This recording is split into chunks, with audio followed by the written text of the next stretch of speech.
Bonjour à tous, troisième épisode de On n'arrête pas, le futur qui vous est proposé par la Fédération régionale des travaux publics. Les travaux publics, c'est 400 entreprises en Auvergne, 6500 emplois et parmi ces emplois, des femmes.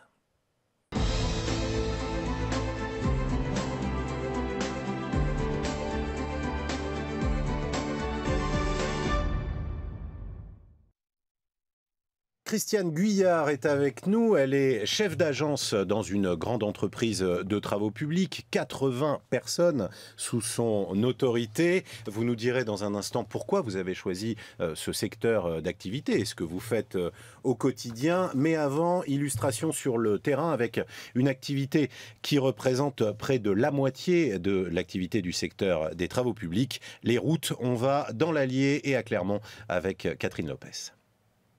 Un enrobé qui arrive à haute température sur la chaussée, voilà un exemple frappant de travaux routiers. Nous sommes entre Vichy et Cussé et 50 ouvriers s'activent pour terminer avant la fin de l'année un chantier démarré en septembre 2012. Plus généralement, les entreprises de travaux publics réalisent des couches de base, de liaison et de finition, des voies de circulation, des ouvrages accessoires ou encore des corps de chaussée. C'est le cas ici, rue Anatole France, à Clermont-Ferrand. 2 équipes de 5 personnes réalisent le revêtement définitif de la piste cyclable. C'est une mise en œuvre manuelle, puisqu'on a une faible largeur, donc on a un mécalac qui met l'enrobé sur la piste, et ensuite on a des tireurs de râteau qui règlent l'enrobé à la cote définitive, et ensuite on a un cylindreur, donc avec un cylindre type BW100 et à patin vibrant. Les entreprises de travaux publics construisent aussi et entretiennent les grandes infrastructures autoroutières, les 2x2 voies et les carrefours giratoires. Elles réalisent également les parcs logistiques, les pistes d'aéroport, les aménagements urbains et de loisirs et la construction et l'entretien des voiries et espaces publics. Comme ici, dans les quartiers sud de Moulins. Une quarantaine de personnes travaillent dans le cadre d'un projet de renouvellement urbain. Il s'agit là de VRD, voirie, réseau divers. C'est un chantier de VRD vraiment traditionnel, hein, du parking, donc de la petite VRD, du réseau, l'assainissement, l'eau potable, l'éclairage public, terrassement, pierrement, bordure de trottoir, beaucoup de béton désactivé, de l'enrobé grenaillé, de l'enrobé classique, avec beaucoup de mobilier, béton et pierre. Les travaux routiers représentent en Auvergne 45% du chiffre d'affaires des travaux publics, contre 36,6% au plan national. Le taux de renouvellement des chaussées routières devrait être de 8% par an, alors qu'il atteint péniblement les 5%. Et en tout cas, il y a un peu moins de 10% de femmes dans la profession des travaux publics. Pourquoi est-ce que vous avez choisi vous-même ce secteur d'activité ? Moi, j'ai choisi oui et non. Enfin, par la suite, oui, mais je suis née complètement dans le métier puisque mes parents avaient une petite entreprise sur le secteur du Puy-de-Dôme qui a été rachetée par un grand groupe en 91. Ce grand groupe m'a gardée en tant que chef d'agence de la petite entité actuelle, enfin qui était à l'époque.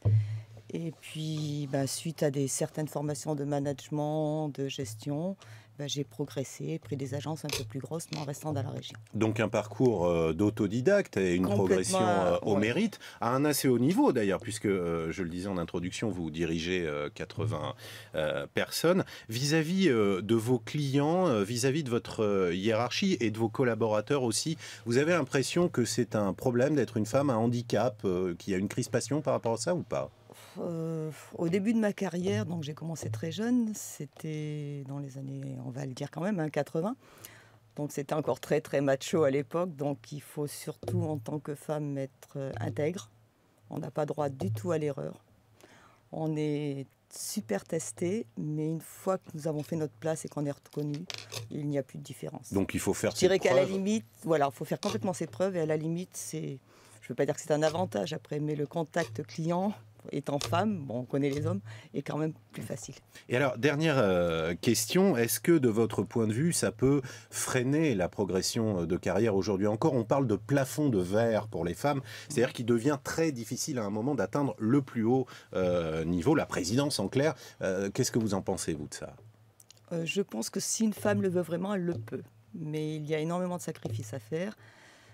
Il faut donner beaucoup de son temps et malheureusement mettre sa vie personnelle un peu entre parenthèses. Qu'est-ce qui vous plaît le plus dans ce job ? C'est un tout, c'est pas du tout monotone, c'est de la gestion des équipes, de la réalisation de chantier en donnant satisfaction aux clients parce que ça c'est important. tout ce qui est relations humaines, traiter des marchés, gérer des équipes. Nous, on n'a pas le même ressenti que les hommes, donc on gère plus à l'émotion. Merci. Et c'est beaucoup plus facile. Merci beaucoup, Christiane Guyard, d'être venue témoigner avec beaucoup de sincérité. Et demain, on parlera formation, puisque ce sera avec Pierre Malochet, le directeur du Centre de formation des apprentis DTP d'Auvergne et du Limousin. Au revoir.